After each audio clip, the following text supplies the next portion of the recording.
Welcome back to Common Myths About Aging.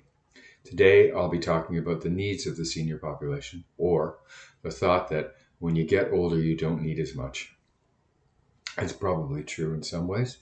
It's difficult to realize.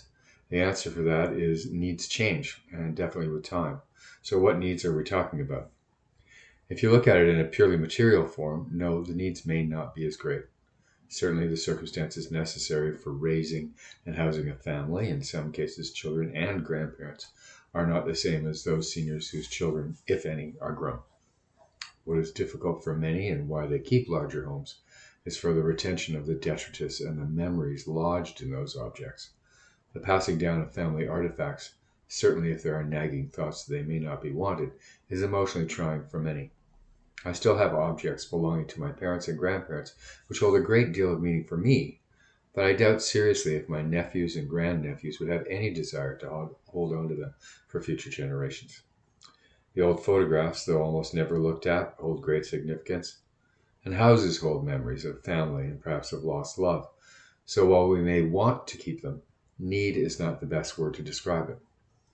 So let's talk about what the actual needs are. In a purely physical sense, for example, the American Academy of Family Physicians has a geriatric assessment tool designed to evaluate an older person's functional ability, physical health, cognition and mental health, and socio-environmental circumstances. This is based on nutrition, vision, hearing, fecal and urinary continence, and balance medically and social service interviews.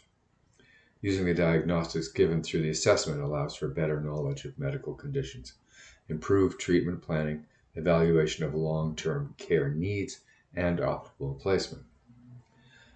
Changing needs in terms of prescriptions, in terms of mobility training, training in order to understand technological developments and to widen social interactions.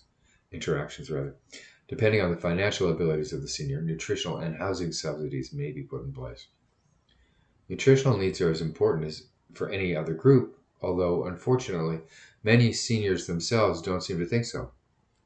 Either due to a possibly more solitary life or declining ability to taste caused by medications or disease symptoms, many seniors disregard portion and nutrient content of their meals.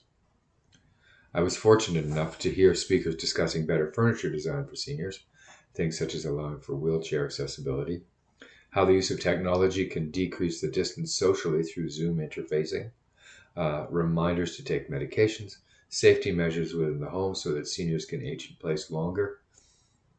This occurred through McMaster Institute for Research on Aging, MIRA, and the Dixon Hall Center.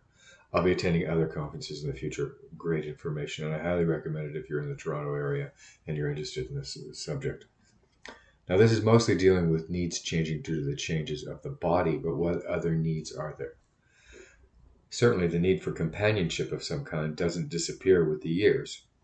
Kinship with others, a sense of community, gives a richness and a sense of belonging without which life's meaning would be lost. Both aging in place and living in group housing can lead to loneliness. One because the ability to leave the home is less with age, and the other because not all facilities strive to provide group engagement. Although the habit of herding seniors from their rooms to the eating hall and back is not as prevalent as they once were, it has not disappeared yet. Many are drawn then into living more in memory than in the present, so there is a need to offer seniors greater interests elsewhere. Mental health and cognitive health both require input from other sources. The chance to learn new skills, to find new interests are actual needs if the senior is to maintain cognitive plasticity. The need for physical exercise of some kind is important, A, to keep a healthy body, and B, to maintain a sense of joy in movement.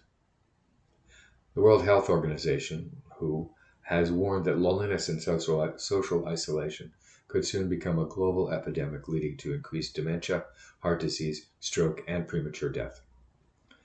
Now, as I've mentioned earlier, the city of Pointe Claire in Quebec has had almost 40 years of success pairing up groups of seniors and young adults to share experience and strengths between them. Not only do the seniors get improved chances of aging in place, but they share their experience as the young people share their knowledge of the changing world. The result is a greater sense of community, involvement, and friendships develop in both groups. We can even go so far in group home arrangements as to invite the young people in and add the use of emotional support animals within the facility. These animals do provide for the emotional needs of the seniors. So I think it's safe to say that seniors' needs are no less, no greater than the needs of any other demographic group. There are some minor differences based on ability, but we're just people. We need what other people need. And that's Seniors in Needs. Thanks for listening to me. Next week, I'll be finishing this series with a discussion of aging in the LGBTQIA community. If there's anything you would like me to research for you and talk about, let me know. There's room for more or other series in the future. Thanks.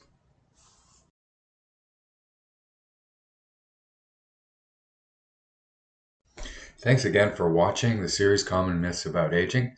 I'm really happy with the results we've been getting from it. And I hope you've been getting some information and learning a little bit more about the whole process that we're all going through. As well, I want to thank anybody who's picked up the book, Finding Your Fountain of Life, for doing so, and let you know that I now have a landing page, www.coachwalteryoung.com, with all the information about the book, where you can get the book, and a link that you can then ask me questions about it or tell me what your thoughts are about it. So please go out, get the book. You'll learn something.